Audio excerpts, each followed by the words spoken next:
Stats, Reggie Johnson, Eugene Morgan coming to you from Love City of Atlanta, Georgia. And Eugene, this is a for and against is a series that we do is that I guess I say that we're doing because I don't know if we've ever done it. This is kind of like No. the first episode of it. So this is for and against where we kind of bring up an athlete and discuss the pros and cons and then kind of reach some conclusion, even though I feel like I like to just present the facts, kind of let everybody else kind of reach their own conclusions given the set of facts that we have here. Yeah. So we're going to talk today about the hometown guy, Desmond Rudder, because he's been getting killed here the last few weeks here in Atlanta. People want to sit him, calling him a bum. So I went back and wanted to see how much of a bum he really was. Because a lot of times, people, they say stuff like that and they're not really. Let's get our start here on our slideshow. And let's go full screen. See if we can go full screen for the people. Yeah.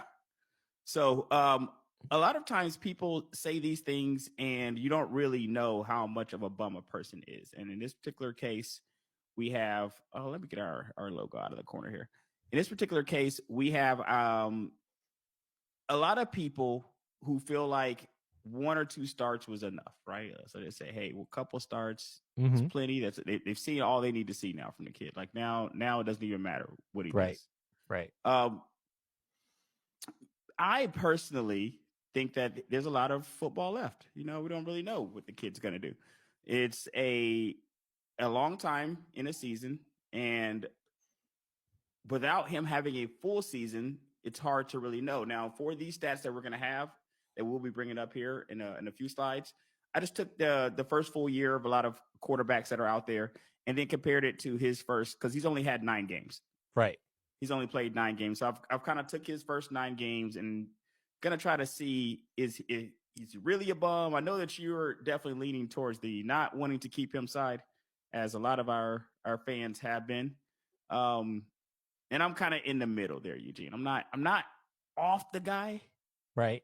But I'm not really necessarily all the way on either. I'm kind of like floating there in the middle and kind of preaching patience to a lot of my friends who wanted him out of here after like 15 quarters. No, he played like 12 quarters for my friends and coworkers wanted the guy out of here. They wanted him benched.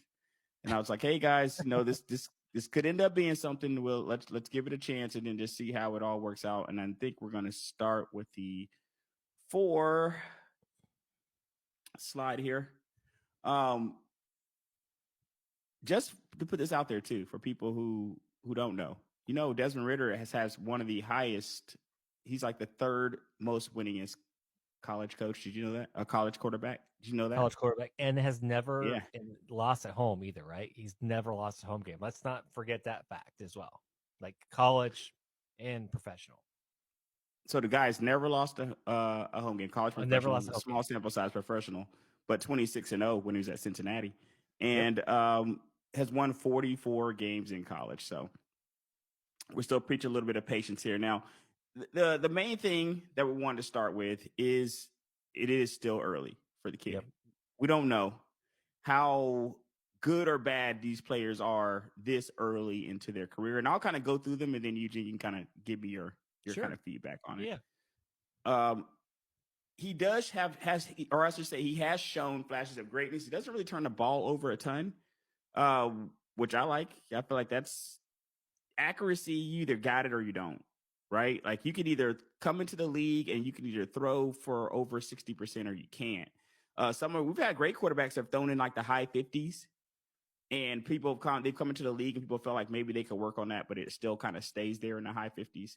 And there tends to be struggles with accuracy. So there's one thing I will say that he does have seemingly come into the league.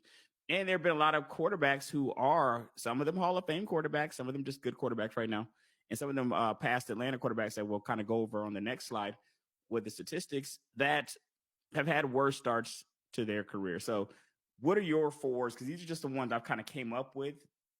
What do you think about that so far? No, I like the 4. And the one thing we got to remember too is let's not forget this. He only had like 4 starts last year. So, and my hope was he would kind of have like that Kenny Pickett, right? Because Kenny started slow for Pittsburgh last year. And so my thought was maybe he just picks up steam. And this I know we're trying to like more evergreen. But the Houston game was it was great, right? So we're hoping he can build on that because Kenny Pickett, right? He was like what 7-2 in his last 9 starts or something. He was phenomenal. So that's what I'm hoping for. I'm hoping like maybe these first couple games, we're just trying to let him feel it out. But I mean, I was really scared after that Jacksonville game because he just didn't look like a quarterback. But the Houston game, he looked great. Like they were letting him throw the ball because that's the point. At some point, yes, I know we're a running team, but at some point you gotta let the kid throw the ball and see what we got. And so I'm more optimistic after that game because it seemed like they let him throw the ball, and man, he was throwing some balls into into tight windows, double coverage, and that's what you're like, okay, look, can he make those throws when you need to make those throws? And I know it's a small sample size, but I'll build on that for now.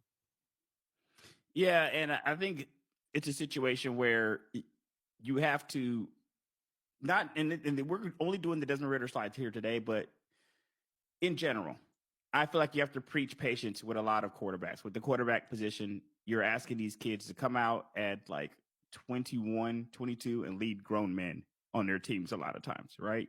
Green Bay Packers are the youngest team average age at like 25, I want to say. And that's a pretty young team, but just think about it. You're a kid. Think about the things that we were doing at 21, 22, right? You're pretty much a kid and you're asking to come in and take over somebody's business because football's big business these days. You're pretty much asking the kid to come in and run this portion of your business. And it's a very important portion. You got to have the locker room buy-in. And this is all stuff that you got to have from a mental standpoint that's outside of what the physical attributes are, right? Because we know you got to be able to play the physical part of the game. And you must have shown some kind of ability to play the physical part of the game or you wouldn't be here, right? You feel like it's a combination of the two things when you're starting out? Right.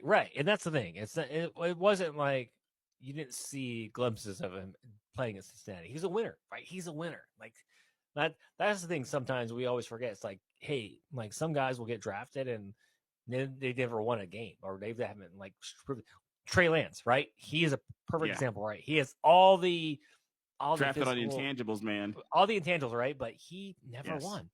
At least you can point at Ritter and go, dude, won. I mean, I'll never forget when he played a bowl game against Georgia, and like Georgia won like last second, and they won on a field goal, and he sat there and watched them celebrate, and that was like, and it's like, wow, that is going to be the scariest guy next season, and he ended up taking Cincinnati to the college playoff games, and hey, you're going against Alabama, you can't. It's not like it's over with, man. It's over with. And and they play, they play a good game, and it wasn't like they got killed, but it's like you're going against Alabama, that's a tough matchup no matter what. But again, it's tough. Is we always talk about it, guys can win, and he wins in college. He's never lost a home game, even in college or the professional. So you can't take that stat away from him, no matter what happens from this point on. Yeah, that's true. And when you're dealing with kids this age, especially, and expected to come in and take over teams of like the Falcons, it's different than some of the people that get to go to teams like the 49ers. Like you see the Brock Purdy thing. We're going to talk about that a little bit more in the against slide, and we're going to talk about that a little bit down the line. But still, like where the fits matter, where these kids end up matter. And I would say Desmond Rudder was coming to a situation was not like we were winning playoff games before he got here, Eugene. I think there's a lot of people that need to be reminded of that. And when you talk to people, there's a sense that somebody should now only get 5 or 6 games before you're expecting them to be the next guy. These guys now have to play pretty much for the entire every week. They're playing for their job, it seems like. Now, we're going to talk about what just popped up on the screen here. Took me forever to put together is these stats of some other notable quarterbacks in their first year. And for our podcast audience, I'm going to go over each one of these stats for you and then kind of let you kind of react to them here, Eugene. So let's start here with Desmond Rudder. Wins, losses 5-4, completion percentage 65, 1781 on the yards, 6-3 on the touchdown interception ratio, 107 on the QBR, outstanding,